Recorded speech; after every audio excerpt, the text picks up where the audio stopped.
The Samsung Radioshack 500 on Fox is brought to you by Sunoco, the new official fuel of NASCAR. Good enough for NASCAR, good enough for your car.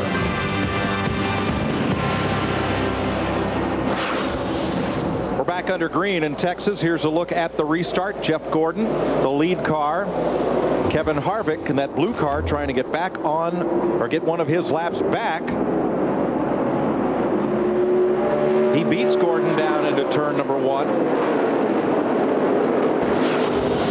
As we pick up live, 1 lap later, he's out in front of Jeff Gordon, trying to get back toward the lead lap. Now, he was 2 laps down, so now he's 1 lap in distance behind the leader. Yeah, we've been riding with Kevin Harvick. He has been in this position a lot during this race, trying to get at least one of those 2 laps back. The long green runs and timing of the pit stops have put a lot of good cars a lap down here today or more. Casey Mears just past Dave Blaney, moved himself up into the 6th spot. He had a really nice run going at Atlanta, very similar to what he's doing today, and he had an engine failure right near the end of the race. And Smoker, turn 4, somebody's blown up. Jeff Green. 43 car caution, it is out, so Harvick will get 1 lap back, and I do believe Jimmy Johnson in the 48 car, he will get the pardon. With 40 laps to go, he'll be back on the lead lap. Boy, I tell you, Casey Kane is not going anywhere either, Larry. He looks like his car doesn't run good in traffic. And he's not been in traffic a whole lot today. No, he hasn't had anybody in his way. All in all, it's not bad. It's not edgy getting started, but it's a little snug. And you know, we're getting into the last 100 miles here. We talked about in the pre-race, Jeff Hammond down by the cutaway car and the cutaway engine. This is where attrition starts really kicking in with those engines that's been turning 92, 93, 9,400 RPMs all day long, and the speeds just have not slowed down. And I watched the Formula One race this morning, you know, and they ran an hour and a half, and that was their race. And we run here with 3.5, 4 hours, 500 miles. I mean, that's incredible what these cars are capable of doing. Those engines have been in the car all weekend. Same engine. Do need to document that Ward Burton is back out of the garage area, out on the racetrack. He's back in 36th position, 31 laps down. And that Scott Wimmer, despite all that damage from the last caution, still continues in this race. Now, Casey Mears, 6th place, Matt. Mike, on Thursday, he drove the Fuji blimp. Today, trying to drive to his first career top 5 finish. He has bounced back from early trouble on pit road. He was caught speeding on exit, had to pit again, started deep in the field. He is now up to 6th. He says the car is a little tight. They made a small air adjustment on the last stop. He is slowly moving ever closer to the top 5. You know, I really don't look for any of these leaders to come in and pit. Jeannie Zalasko was talking a while ago about Dave Blaney and those guys staying out. We've been talking all day long. A lot of these guys have been putting scuffed tires on that they ran yesterday in practice, and we're not really getting any laps on these tires. Now, I do think possibly Jimmy Johnson, who just got back on the lead lap, he'll come to pit road. He'll have nothing to lose because he has to start at the tail end of the longest line. Scott Wimmer's got a long pit stop. They're still working on damage to his car from the prior caution flag. There's grass cam, survived intact. A little better than Wimmer's car did. Sports' most bitter rivals. After a classic playoff series and an offseason filled with huge moves and front office sniping. The most anticipated game in many a year, Friday, April 16th, round 1, Yankees-Red Sox, presented by Taco Bell, live, prime time, 8 p.m. Eastern on Fox. I love a rival. Oh, it's a great thing. Dick Berggren. With Todd Parrott, I just heard your driver on the radio say that the car is tight, real tight. Have you got a chance to win this race, given that situation? Yeah, I hope so. Hopefully he can drive out of it. Car's been good all day. We've chased it a little bit. Depends on what traffic he's in. A little free in, a little free off, a little bit tight through the center, and just hate to give up track position. You know, got a really good race car, and Elliott's done a great job all day, guys in the pits, and then just see what happens. Got enough gas? Oh, yeah, got plenty of gas, yeah. I've already had that problem here in Texas before. I'm not going to have it again. All right, good for you. Mike? Darrell, he wants him to drive out of it. How do you drive through a push and make that car work for you? Well, you just got to use the throttle. You back off a little bit early, or else just drive it in hard and let the car take a set and drive it off hard. Depends on what the car's doing. The driver has to understand that and then accommodate it accordingly. Steve? Hey, Mike, listening to Dale Earnhardt Jr., he says that his car is turning better. They've been fighting a tight race car all day, but he said he's very good going down the back stretch, but he's not as good coming down the front stretch. Jeannie. Dave Blaney deciding to make the trip down pit road, realizing it may cost him 2 to 3 positions, but Lopez, the crew chief, saying, hey, it is worth it to make the car better. Car's loose in, way sideways, and he ends up way tight off. So they make the proper adjustments, hope to gain the track position back. Chris?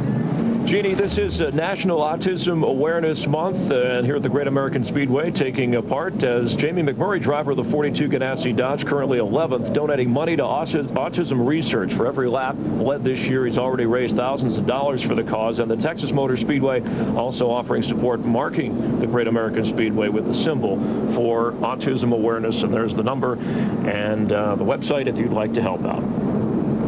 Mike? Thank you, Chris. McMurray is now back on the lead lap. He is in 10th place. 11 cars on the lead lap, including Blaney, who just pitted. And our leader, Jeff Gordon, whose best finish this year is 8th in the Daytona 500. Kurt Busch, whose best finish is 1st last week at Bristol. We listened in. I should be jumping coming out of the corner, and I should be unraveling wheel. I got to give it more because we're on the flat and the car's not turning. We got to fix that. All right, we'll just stay out there. Yeah, 10-4. We got to fix that next time. That's so we struggle with every time we come here. I could run hard, but I got a lift coming out of the corners because it goes flat and the front tires won't turn. Gotcha. You know, Darrell, what I like about that information he's given Jimmy Finney, he pretty much knows he's not going to be able to fix it for this race, but they'll be making notes all the way to the conclusion of this race because we will be coming back here a year from now, and they'll want to make sure they know what the car did late in the race where they can try to work on that for the next time here. And again, that's aero. I mean, you can pull it down with the shocks, get a little better aero package, but we heard Kenseth complain about that. Mike made a comment about the Roush aero package. Maybe it's something they need to work on. Casey Kane dominated much of this race. He now finds himself in 7th place, Matt.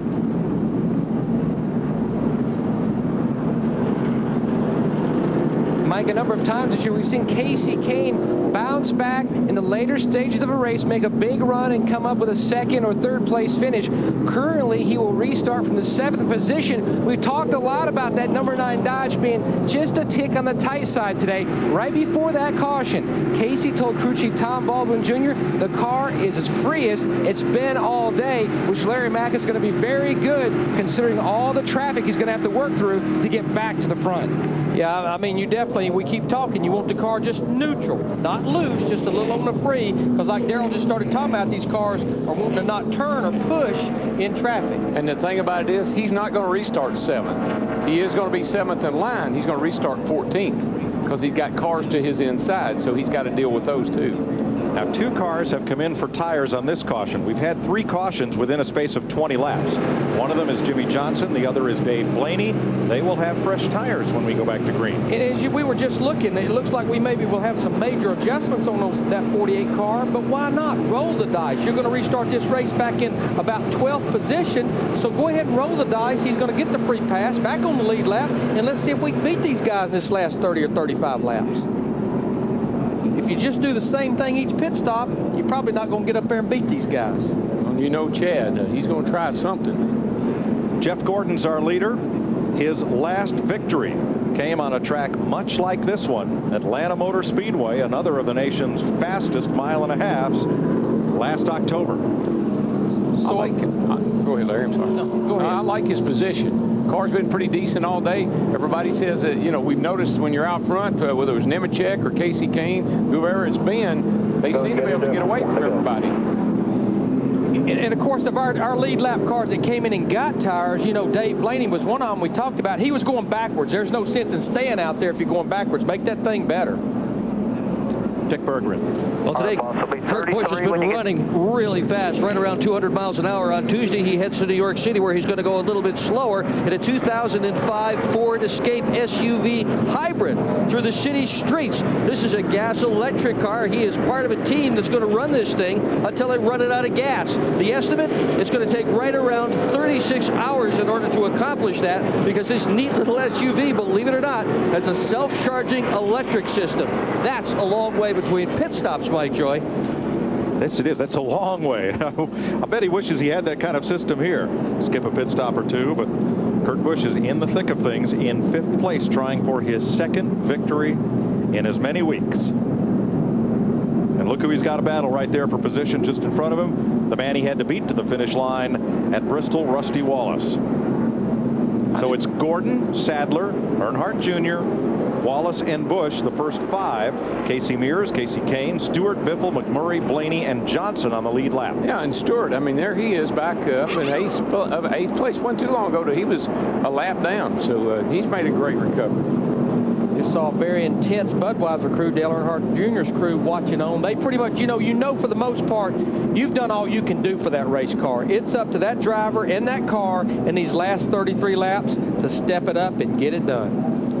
There will be 33 laps to go here at Texas Motor Speedway in the Samsung Radioshack 500. Where's off? You ready? Man, creeping on. You're bringing them down about 50 miles per hour. Green flag. Makes for a drag race style restart. Gordon heads him off into 1. I think he wanted to do that. I think he wanted to be able to get that jump on Bobby Labonte so he could clear him. Now, Bobby Labonte, remember after that battery change about 100 laps ago, he's actually 4 laps down, so he would not be eligible for the free pass, obviously. He'd just like to get one of those laps back. Smoke on Scott Wimmer. That car had a lot of repair. Rusty and Kurt Busch. Busch working around the outside of the deuce. Rusty's trying to figure out who to follow. Right now, he's trapped behind the 31 car of Robbie Gordon. Robbie's 3 laps down back in 24. He's not trapped. He's going to make it 3 wide. Made a pretty good choice. Clear live. There goes Busch on the outside. Boy, he drove her down in there, Darrell, and it stuck that 97 car. Should have the momentum off the corner here. Their task is to keep the leaders from getting away. And the front 4 trying to do just that. That was really wise. Clear all around. He didn't race for Rusty. Got him behind him. But here comes Casey Kane up the outside and Casey Mears right behind them, 2 abreast. But now Mears gets in line. Yeah, I think Kurt looked in his mirror and he said, you know, if I go in here side by side with Rusty, those 2 cats behind me are going to take advantage of me. I'm going to get in behind him and draft him. You know what, DW? Bobby Labonte in the 18 car, he obviously, as he showed early in the race, he has a good race car. He's just sitting there kind of in the saddle between our first place car, Jeff Gordon, in the 24, and Elliott Sadler in the 38. You know, if Jeff Gordon is a little bit tight, Bobby Labonte being up behind him may neutral that car out just a little bit, possibly. Imagine Jeff sitting there saying, come on, buddy, push me. As you said earlier, the draft will play a role in here. Oh, yeah, it's not big. I mean, it's not like Daytona or Talladega, but it's outside is clear. Went back. Outside. And there are 3 cars are 1 lap down. The rule is that lap cars line up on the inside lane. But a car 4 laps down does not have to give way to a car only 1 lap down. The order they're in is the order in which they line up as Casey Kane goes past Rusty Wallace for 4th. But trust me, you don't forget about that. No. When you go down the road somewhere. Right. You can let a 1 lap down car go around you, but you're not obligated to. But once you let one go by you, you have to you supposedly let them all go by you. Now that Casey Kane in the 9 car has cleared Rusty Wallace, we're going to watch our scoring monitor to see now that he's in clear traffic if he indeed will be quicker than Jeff Gordon. He was a little slower, but he had to go around Rusty Wallace. Now he's having to deal with the lap car, the 10 car of Scott Riggs. But will he have enough time with 28 laps to go? He's coming in a hurry, but I'm telling you, that car has just been awesome. I don't think I've seen a car that dominant this year. He is 0.3 of a second faster than race leader Jeff Gordon. Maybe not in the last couple of years, come to think of it. Might be something with the motor there. Just baby it all you can. Yep, Gordon's off the pace. And you just heard him say maybe something in the motor. Just try to baby this thing home. Elliott Sadler just takes the lead. What's wrong, Matt Yoakum? He came on the radio and told Robbie Loomis in the 24 team something is coming apart in the motor. You can see him dip to the inside. The leaders pass by. Tough break for Gordon, trying to score his first top 5 this season. Possible battery, he says. Possible battery, Larry Mack. Boy, we are hearing a lot of possible multiple battery problems, alternator problems here today. This will be the third one. Last time I heard all this going on with batteries, everybody was trying the new, dry cell batteries and trying some stuff with batteries and alternators, trying to pick up a little more power. May have bitten them today.